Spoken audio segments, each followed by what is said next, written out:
My name is Emily Carter. I'm 29 years old, and I thought I had built the perfect life.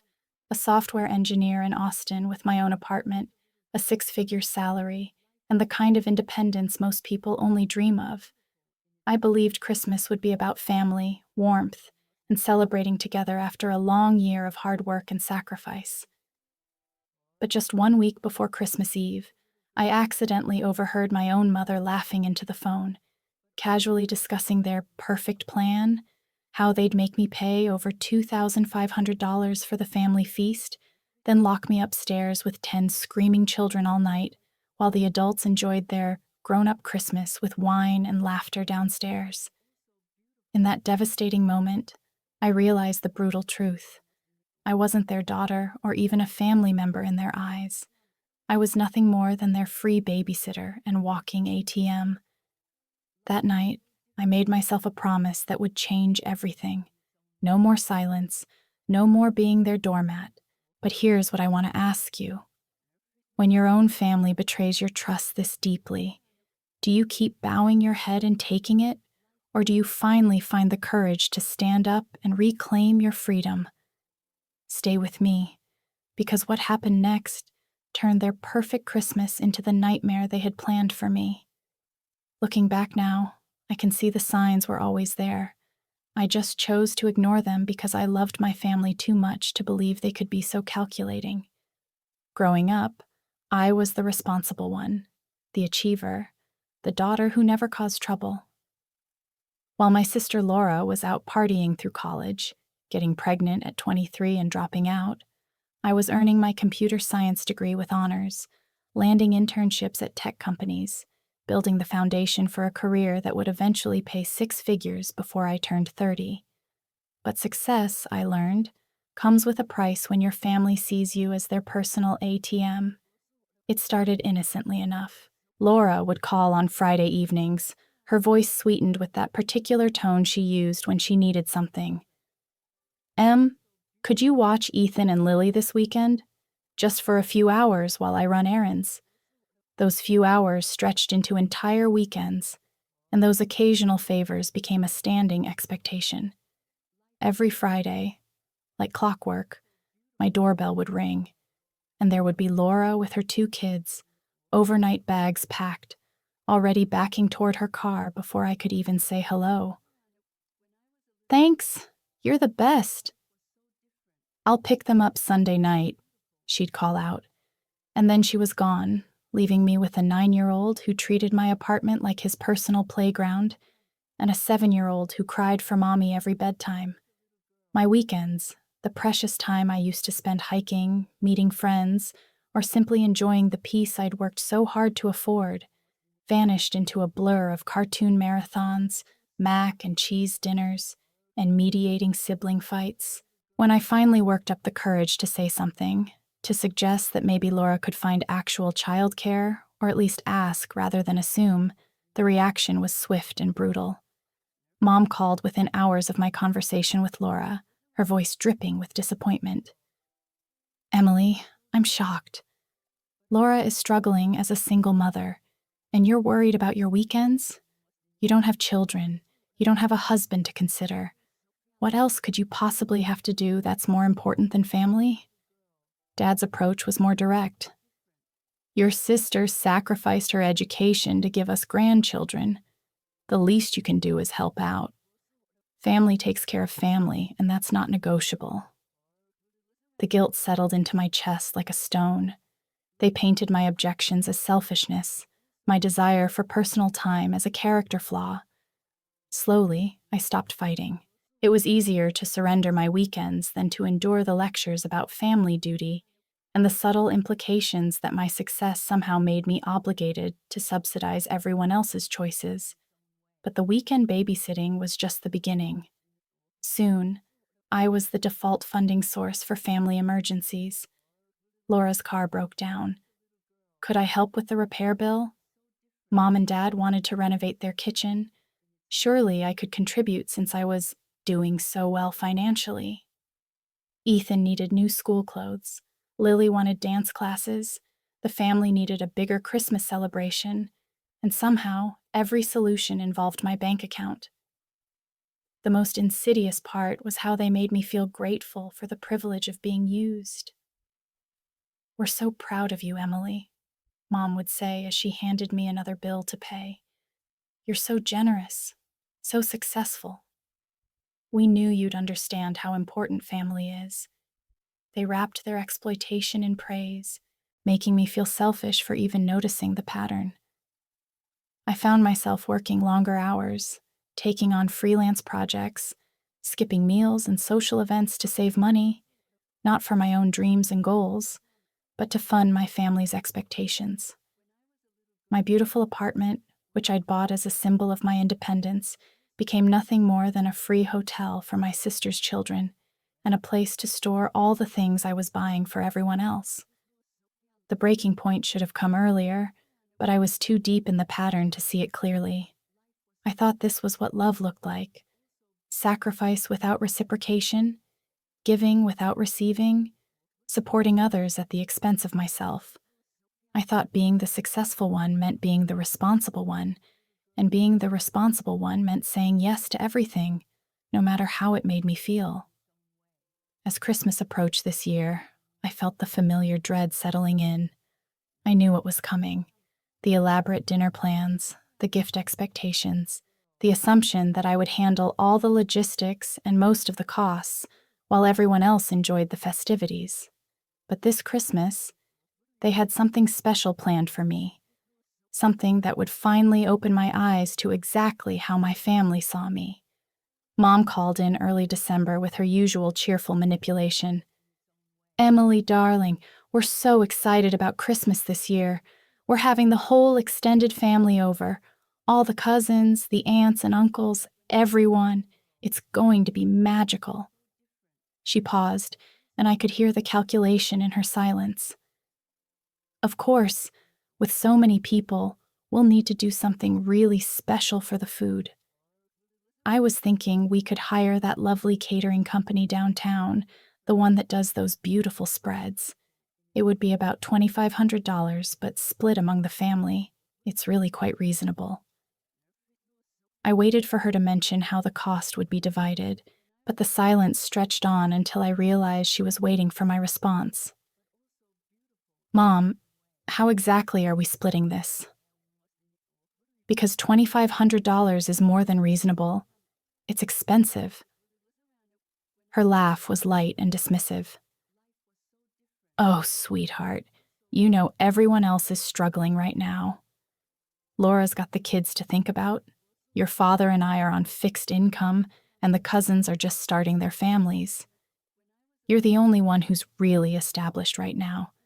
Besides, think of it as your Christmas gift to the family, giving everyone a beautiful memory together." There it was, the familiar twist that made my financial exploitation sound like generosity. I found myself agreeing, as I always did, because the alternative was being labeled selfish and ruining everyone's Christmas. But even as I said yes, something inside me was beginning to crack. The demands escalated as the holiday approached. It wasn't just the catering anymore. Mom needed money for decorations. Laura needed help with gifts for her kids. Dad wanted to rent additional tables and chairs. Each request came with the same underlying message. I was the only one capable of handling it, and refusing would make me the villain who destroyed Christmas. But it was the phone call I overheard that finally shattered my willingness to play along. It was a Wednesday evening, just 8 days before Christmas, and I was at my parents' house helping Mom plan the seating arrangements for the family dinner. I'd come straight from work, still wearing my professional blazer and the exhaustion of a 12-hour day, ready to contribute yet again to someone else's vision of the perfect holiday. I was in the kitchen, arranging the sample menu cards Mom had printed, when I heard her voice carrying from the living room where she was on the phone with her sister, Aunt Carol. At first, I wasn't paying attention, just the usual family gossip and planning chatter that always preceded our gatherings. But then I heard my name, and something in Mom's tone made me freeze. There was a particular quality to her voice, a conspiratorial glee that I'd never heard when she talked to me directly. "Oh, Carol, You're going to love this, Mom was saying, her voice bright with amusement. We've got the whole thing figured out perfectly. Emily's paying for all the catering, of course. $2,500, can you believe it? And here's the best part. We're going to set up the kids' area upstairs in Emily's old room. All 10 of them. Your grandkids, Laura's too, the Johnson cousins, all of them. Emily can supervise them up there while we have our adult Christmas downstairs. My hands stilled on the menu cards. 10 children, upstairs, with me supervising. I know, Mom continued, laughing at something Aunt Carol said. She has no idea what's coming. She thinks she's coming to a family dinner as a guest, but really, she's going to be our built-in babysitter for the evening. We'll have the whole downstairs to ourselves. Wine, conversation, actual adult interaction. No screaming kids, no messes to clean up during dinner. Emily can handle all of that upstairs while we enjoy Christmas the way it should be enjoyed. The menu cards slipped from my numb fingers and scattered across the counter. I gripped the granite edge to steady myself as Mom's voice continued, each word hitting me like a physical blow. The girl makes more money than the rest of us combined, Carol. 6 figures at that tech company. No husband to spend it on, no kids of her own to worry about. She was literally born to take care of the rest of us. And the beauty of it is, she'll think she's being helpful. She'll probably thank us for including her in the family celebration. There was a pause, then Mom's delighted laughter. Oh, she won't complain. She never does. Emily's too worried about keeping the peace to make a fuss. She'll take those kids upstairs with a smile and spend the whole evening making sure they don't disturb our party downstairs. Meanwhile, we'll be drinking wine, sharing stories, having the kind of Christmas adults deserve to have. I backed away from the kitchen doorway, my heart pounding so hard I was sure it would give me away. 29 years old, and I was just now hearing how my own mother really saw me. Not as a daughter, not as a person with my own needs and desires, but as a convenient solution to their childcare problem and a reliable source of funding for their good times. She's so predictable, Mom went on, and now there was something almost cruel in her voice. Always trying to prove she's a good daughter, always afraid we'll think she's selfish. We could probably ask her to pay for our vacation next year, and she'd find a way to do it. The girl just can't say no to family, and thank God for that, because it makes everything so much easier for the rest of us. I heard Aunt Carol say something, and Mom's response made my blood run cold. Successful? Oh, Carol, Emily's not successful because she's special. She's successful because she doesn't have any distractions, no social life to speak of, no romantic relationships that last more than a few months, no real responsibilities beyond work. When you don't have a real life, it's easy to focus on your career. But that's what makes her so useful to the rest of us. She's got all this time and money and nowhere else to put it except into our family. I stood in the hallway, shaking with a rage I didn't know I was capable of feeling. This was how they saw my achievements, not as the result of hard work and intelligence, but as accidents born from my supposed social failures. My dedication to my career wasn't admirable. It was just the inevitable outcome of being too pathetic to build a real life. But it was Mom's next words that transformed my rage into something colder and more determined. The funniest part is, Emily probably thinks Christmas is about her too. Like she's going to get to sit at the adult table, participate in the conversations, be treated like an equal. She has no idea she's just the hired help who happens to share our DNA. I walked quietly to the front door, grabbed my coat and purse, and left without saying goodbye. Mom was still laughing on the phone as I closed the door behind me, probably assuming I was just stepping out for air or making a quick run to my car. She had no idea that I'd just heard every word of their perfect plan, or that I was about to destroy it completely. The drive home was a blur of city lights and racing thoughts.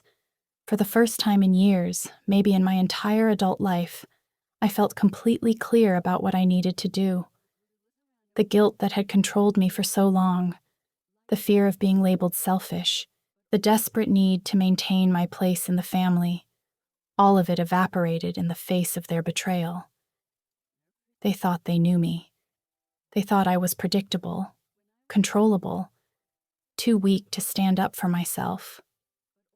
They had built their entire Christmas plan around my inability to say no, my terror of disappointing them, my willingness to sacrifice my own dignity to keep the peace. They were about to learn how wrong they were. I spent the night making calls and changing plans. First, I called the catering company and canceled the entire order, accepting the cancellation fee as the price of my freedom. When they asked if I wanted to reschedule or modify the order, I simply said, "No, the event has been canceled." The finality of those words felt like the first real decision I'd made in years.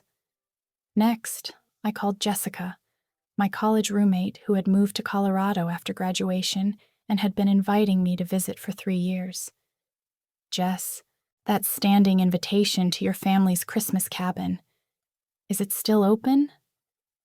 Her excitement was immediate and genuine, so different from the calculated enthusiasm I was used to from my own family. "Emily, of course. We've been holding out hope you'd finally say yes. My parents ask about you every year. For the next few days, I moved through my family interactions like an actress playing a role. When Mom called to discuss last-minute details for the party, I listened to her excited chatter about the perfect Christmas they had planned, knowing that she was describing the evening where I would be relegated to childcare duty while everyone else enjoyed themselves. When Laura stopped by to drop off early Christmas gifts for me to wrap for her kids, another task I apparently handled now, I smiled and nodded while mentally composing the text message that would shatter her expectations. The hardest part was maintaining the facade while arranging my escape. I took vacation days to drive to Colorado, telling my family I was using the time to prepare for their perfect Christmas. I packed my car with everything I'd need for a week in the mountains. Ski clothes I hadn't worn in years, books I'd been meaning to read, the expensive wine I'd been saving for a special occasion that never seemed to come. As I loaded my suitcase into my car on December 23rd, I felt lighter than I had in years. I wasn't running away. I was running toward something better. Toward a Christmas where I would be welcomed as a guest, not exploited as unpaid help. Toward people who saw my success as something to celebrate, not something to capitalize on. I left my parents' house keys on my kitchen counter, along with a note that simply said, "Gone to find a real Christmas. Don't wait up." Then I locked my apartment and began the drive to Colorado, my phone buzzing incessantly with calls and messages I had no intention of answering until after the holiday was over. Behind me, my family was making their final preparations for their perfect Christmas, confident that their reliable, predictable Emily would show up as planned with her checkbook and her willingness to be invisible. They had no idea that their perfect Christmas was about to become the disaster they'd planned for me, and that I was about to discover what the holiday could be like when you celebrated it with people who actually wanted you there. Christmas Eve morning dawned crisp and clear in the Colorado mountains, the kind of pristine winter day that exists only in greeting cards, and the dreams of people trapped in dysfunctional family dynamics. I woke up in Jessica's family cabin to the sound of coffee brewing and quiet laughter from the kitchen below. Not the stressed, frantic energy of holiday preparation I was used to, but the calm contentment of people who actually enjoyed each other's company. Jessica's parents, David and Marie, greeted me like I was their own daughter coming home for the holidays. "Emily, we're so glad you finally made it," Marie said, wrapping me in the kind of hug that asks for nothing in return. "Jess has been talking about getting you here for years. We were starting to think you were just a myth she'd invented to make us feel better about her college social life." The contrast hit me immediately. Here were people who wanted me present not because of what I could provide, but simply because they enjoyed my company. David asked about my work with genuine curiosity, not the calculating assessment I was used to from my own father. Marie included me in cooking preparations, not because I was expected to handle everything, but because she thought I might enjoy learning her grandmother's recipe for mulled wine. Meanwhile, 800 miles away in Texas, my family was about to discover that their perfect Christmas had a fatal flaw. It depended entirely on my participation. My phone had been buzzing since early morning, but I'd left it on silent and placed it in a drawer, determined not to let their panic contaminate my first peaceful holiday in years. It wasn't until early afternoon, as I was helping Jessica's nephew build a snowman outside the cabin, that Jessica brought my phone to me with a concerned expression. I don't know what's going on with your family, but you have 47 missed calls and about 30 text messages. Maybe you should at least check to make sure nobody died?" I brushed snow off my gloves and took the phone, scrolling through the increasingly frantic messages that told the story of a Christmas morning gone spectacularly wrong. The progression was almost beautiful in its chaos. Mom, 9 a.m. Emily, where are you? The caterers should be here soon, and I need help setting up. Laura, 9:30 a.m. Mom says you're not answering your phone. Are you on your way? The kids are asking for their Aunt Emily. Dad, 10:15 a.m. Emily, this is not the time for games. Your family is waiting for you. Mom, 10:45 a.m. The catering company says our order was canceled? There must be some mistake. Call me immediately. Laura, 11:30 a.m. Emily, what the hell is going on? Mom is having a panic attack, and there's no food for 25 people. Where are you? Dad, 12:15 p.m. Young lady, you have some explaining to do. Get home right now. Mom, 1 p.m. Emily, please, I'm begging you. Everyone is here, the children are hungry, and we have nothing to serve them. If this is about money, we can work something out. Just come home. Laura, 1:30 p.m. I can't believe you would do this to your own family. Do you have any idea how embarrassed we are right now? Aunt Carol is asking questions, the cousins think we're broke, and Mom won't stop crying. I hope you're happy. The final message, from Mom at 2 p.m., was just a voice message. 3 minutes of sobbing punctuated by fragments of blame and desperation. Emily, I don't understand what we did wrong. Everyone's here and asking questions. Your father had to drive to the grocery store to buy sandwich meat. The children won't stop asking where you are. Please just call us back. I stood in the snow, holding my phone and feeling something I'd never experienced before. Complete satisfaction at my family's consequences catching up with them. For years, they had planned their holidays around my labor and my money, never considering what would happen if I simply wasn't there to provide either. Now they knew. Jessica was watching my face with concern. That sounds serious. Do you need to go home? I looked at her, this friend who had welcomed me without expecting anything in return, standing in front of a cabin full of people who had spent the morning including me in their traditions, not because they needed something from me, but because they wanted me there.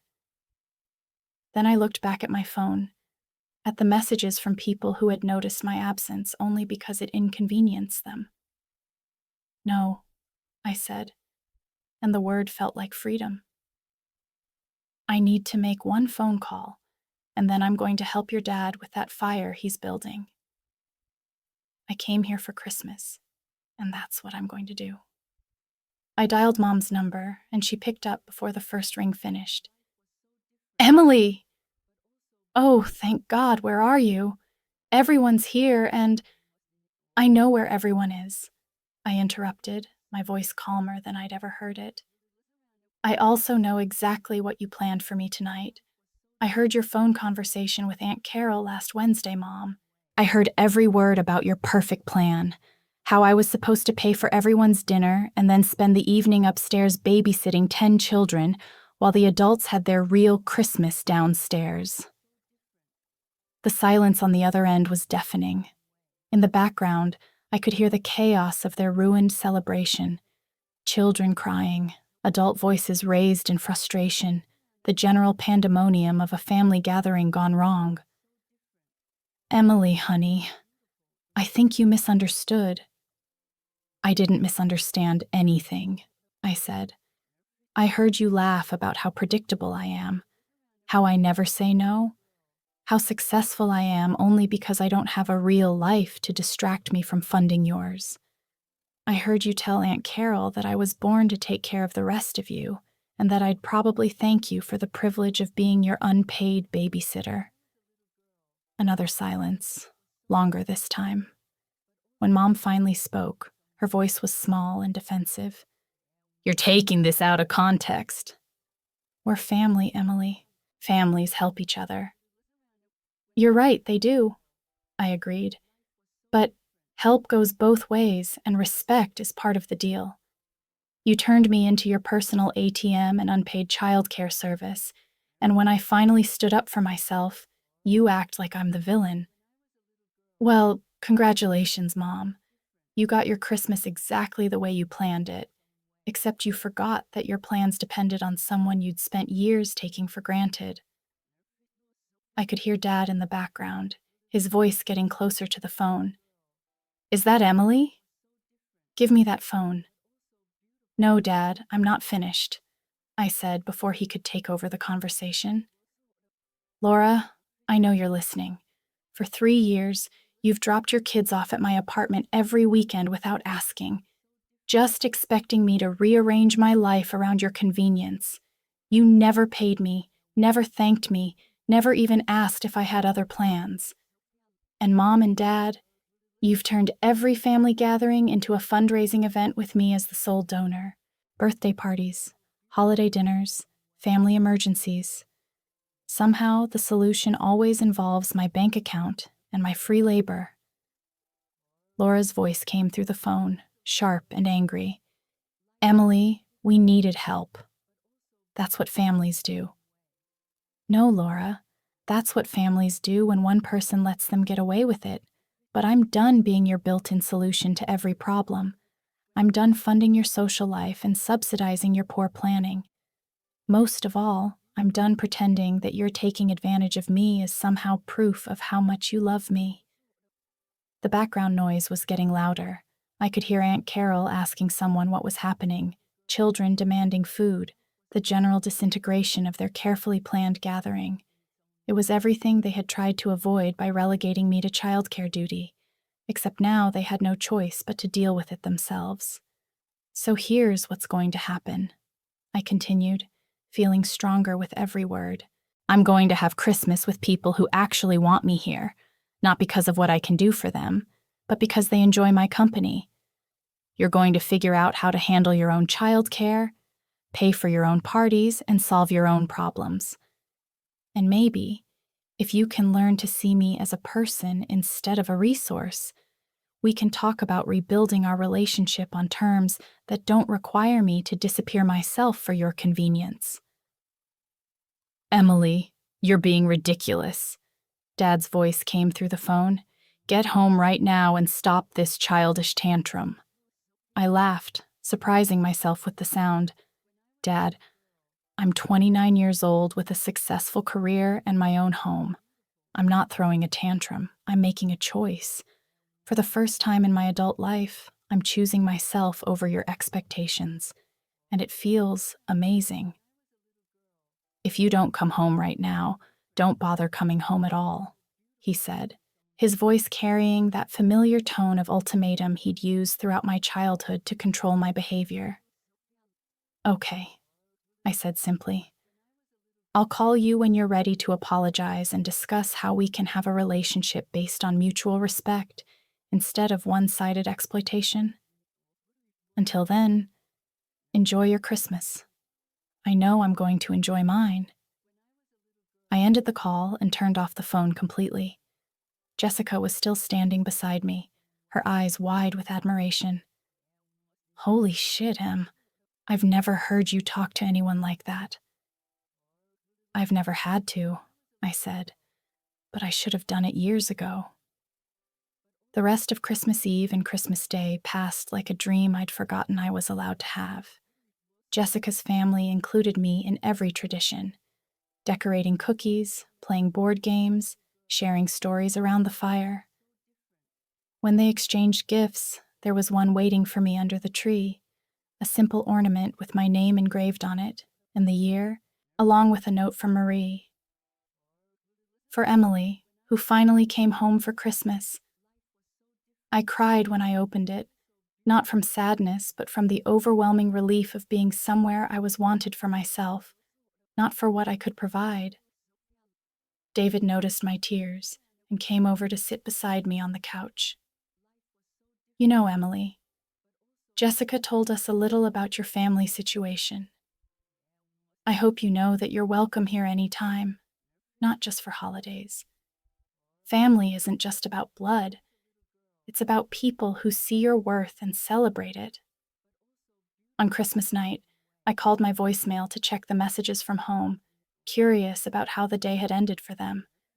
The messages told a story of complete chaos and ultimate blame shifting that was so perfectly predictable, I almost felt sorry for them. Mom had called 6 more times throughout the day, her messages cycling through anger, guilt tripping, and finally a kind of hollow acceptance. Emily, I hope you're satisfied. Christmas is ruined. The family thinks we're falling apart, and your sister hasn't stopped crying. I don't know what we did to deserve this, but I hope whatever point you were trying to make was worth it. Laura's messages were pure venom. You're dead to me, Emily. My kids asked all day where their Aunt Emily was, and I had to tell them you decided you were too important to spend Christmas with your family. When you come crawling back, and you will, don't expect us to pretend this didn't happen. But it was the final message from Dad late Christmas night that revealed everything I needed to know about whether they had learned anything from the experience. Emily, we've talked it over, and we're prepared to forgive you for this stunt. We know you were probably just overwhelmed with work stress or something. We can pretend this never happened if you come home tomorrow and help clean up this mess. Your mother needs you, and frankly, so does this family. Call us first thing in the morning. I deleted all the messages without responding. They still didn't understand that this wasn't a tantrum or a mistake. It was a permanent change in the terms of our relationship. They were offering to forgive me for refusing to be exploited, still framing my self-respect as something that required their absolution. But I was done seeking their approval or forgiveness. I had found something infinitely more valuable, my own voice, my own worth, and a glimpse of what relationships could look like when they were built on mutual respect instead of one-sided service. The next morning, I started making plans to extend my stay in Colorado. I had vacation days to use, remote work capabilities, and for the first time in years, absolutely no obligation to rush back to Texas to clean up someone else's mess. Jessica and her family were delighted to have me stay longer, and I found myself settling into a rhythm of mountain life that felt more natural than anything I'd experienced in my perfectly appointed Austin apartment. I spent the week hiking, reading, helping Marie with her pottery projects, and learning to ski with Jessica and her nephew. Every day brought moments of simple pleasure that I'd forgotten how to experience, waking up without dread, making plans that didn't involve other people's needs, having conversations where I wasn't being evaluated for my usefulness. It was on New Year's Eve, as I was watching fireworks over the mountains with people who had become more like family in 1 week than my blood relatives had been in years, that I made my resolution. I would never again make myself small for someone else's convenience, and I would never again mistake being needed for being loved. 6 months later, I'm writing this from my new apartment in Denver, Colorado. a place I chose not because it was practical or impressive, but because it makes me happy. I transferred within my company to their Colorado office, taking a slight pay cut that feels more like freedom than loss. My apartment is smaller than the one I had in Austin, but it has a view of the mountains and space for the oil painting easel I bought on a whim last month. Jessica and I have become true sisters by choice, the kind who show up for each other not because we have to, but because we want to. Her family has adopted me so completely that Marie signs my birthday cards, "Love your Colorado mom," and David asks for my opinion on everything from his retirement planning to whether he should buy a motorcycle. My relationship with my biological family has settled into a pattern of distant politeness. Mom calls occasionally, usually when they need something and have exhausted their other options. Laura sends Christmas and birthday cards with generic messages that acknowledge my existence without admitting any wrongdoing. Dad doesn't call at all, which somehow feels like the most honest response from any of them. They've never apologized, never acknowledged that their treatment of me was exploitative, never shown any understanding of why I left. Instead, they've crafted a family narrative where I'm the ungrateful daughter who abandoned them in their time of need, who chose career over family, who became too big for her britches and forgot where she came from. I used to think this revisionist history would bother me, but I've discovered something liberating about being the villain in someone else's story when you know the truth of your own. They can paint me as selfish for protecting my time, ungrateful for refusing to fund their lifestyle, and cold for establishing boundaries. None of their characterizations change the fact that I'm happier now than I've ever been, living a life built around my own values rather than their expectations. Last month, I got a text from Laura, the first direct communication from her since Christmas, asking if I would contribute to a fund for Mom and Dad's anniversary party. "I know we haven't talked much lately," the message read, "but this is about them, not us. They're your parents, too." It was such a perfect encapsulation of how they still see me. Not as a person with feelings that might have been hurt, not as a family member whose boundaries deserve respect, but as a wallet that occasionally has opinions.